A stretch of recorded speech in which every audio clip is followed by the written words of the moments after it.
spend money.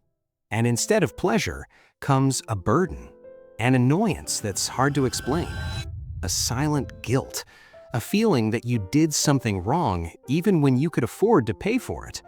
And that's confusing because spending should be simple, a normal part of adult life. But for many people, spending hurts more than not having money. Psychology explains why. In cognitive behavioral therapy, we learn that emotions don't arise from nothing. They are responses to automatic thoughts. And when it comes to money, these thoughts are almost never neutral. When you spend, something is activated inside. I shouldn't have. That was an exaggeration. What if I need it later? These thoughts don't appear as organized sentences. They come as sensations, tightness in the chest, restlessness, a need to justify oneself. And most importantly, they are not born at the moment of purchase. They come from much earlier. From an early age, most of us learned that spending is linked to danger. Danger of running out, danger of making mistakes, danger of being irresponsible. Even families that haven't experienced great hardship tend to associate money with control, effort, and sacrifice. So the brain learns a simple rule: spending money creates risk. And every time you break that rule, even consciously, the emotional system reacts. Not because you made a mistake, but because you activated an old belief. The psychology of learning calls this emotional conditioning. When an action has been associated with tension in the past, it continues to generate tension in the present, even if the context is changed. That's why some people feel less pain when working too hard than when allowing themselves to indulge. Effort seems safe. Pleasure seems dangerous. Psychoanalysis helps us understand another important point. Spending can conflict with how you've learned to value yourself. If your self-worth has always been linked to sacrifice, self-control, and endurance, then spending for pleasure sounds like betrayal. You don't feel bad about spending money. You feel bad because you broke an internal narrative about who you should be. Social psychology shows that spending also carries judgment. Even when no one says anything, there's an internalized voice telling you what's right and wrong to spend. And that voice is rarely your own. It was learned. Another factor that is rarely discussed is the emotional ambivalence.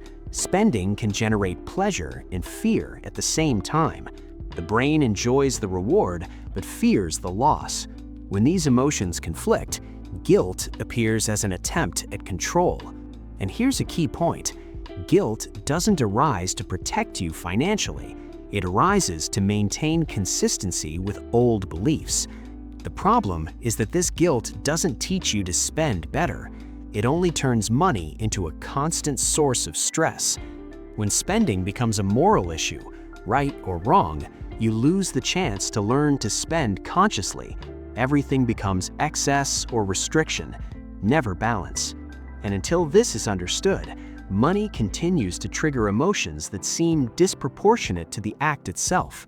Because ultimately, it's not about the purchase, it's about what money represents to you emotionally. After the money leaves the account, something tries to take its place: control. Guilt doesn't just appear as a means of punishment.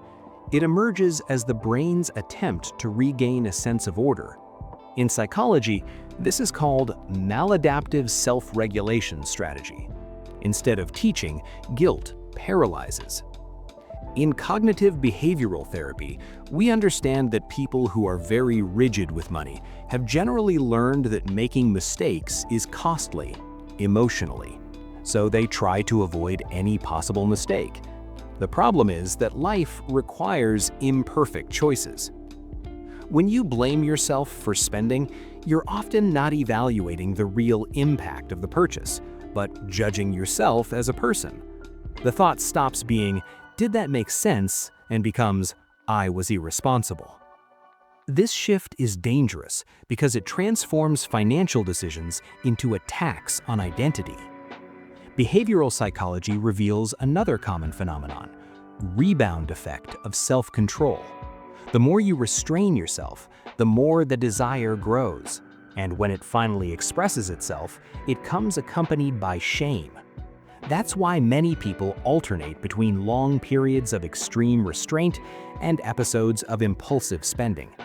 It's not a lack of discipline, it's an excess of it, applied in the wrong way. Money starts to function as an emotional regulator. You spend it to relieve tension, but soon after you feel guilty. The guilt increases the tension, and the cycle begins again. From a neuropsychological point of view, pleasure and threat activate different systems in the brain. When both are activated at the same time, pleasure from the purchase, threat from the loss, the body enters into conflict. Guilt arises as a warning response. ACT, acceptance and commitment therapy, helps to understand this point. Suffering is not in the emotion itself, but in the struggle against it. You try not to feel pleasure. You try not to feel fear. You try to control everything. And the more you try, the more you suffer. Another important aspect is social comparison. Social networks have intensified the feeling that every expense needs to be justified. If it doesn't generate status, productivity, or visible return, it seems like a waste. This creates a dangerous logic. You only allow yourself to spend when you can transform pleasure into rational argument. And when you can't, you punish yourself emotionally. But life isn't a spreadsheet. Humanistic psychology reminds us of something simple and often forgotten. Human beings don't function solely for efficiency. Rest, leisure, and small pleasures are not flaws in the system. They're part of it. When you don't allow yourself that, money becomes a symbol of constant tension. No matter how much you earn, it will always seem like too little, because emotionally, it's never enough. And here's a key point.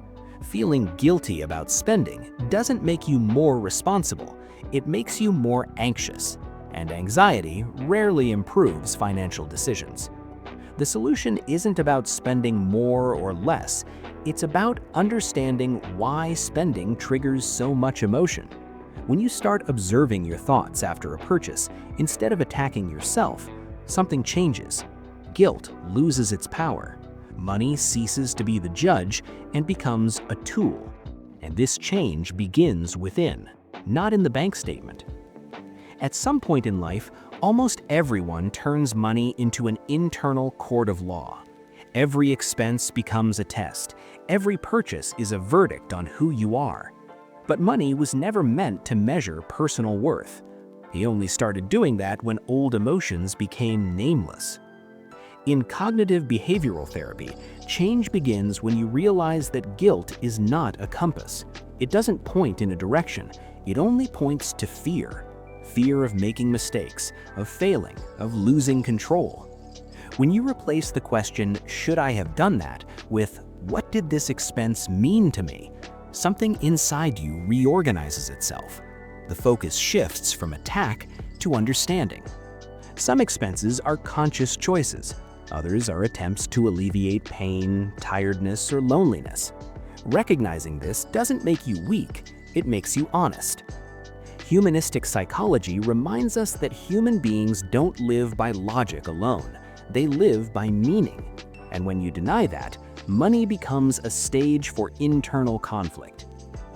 When spending ceases to be a moral test, guilt loses its power. When you allow yourself to learn instead of punishing yourself, money stops hurting. And perhaps the true balance lies in not controlling every penny, but in not needing to attack yourself every time you choose to live. Because in the end, the problem was never the money you spent. That was the story you told yourself afterward.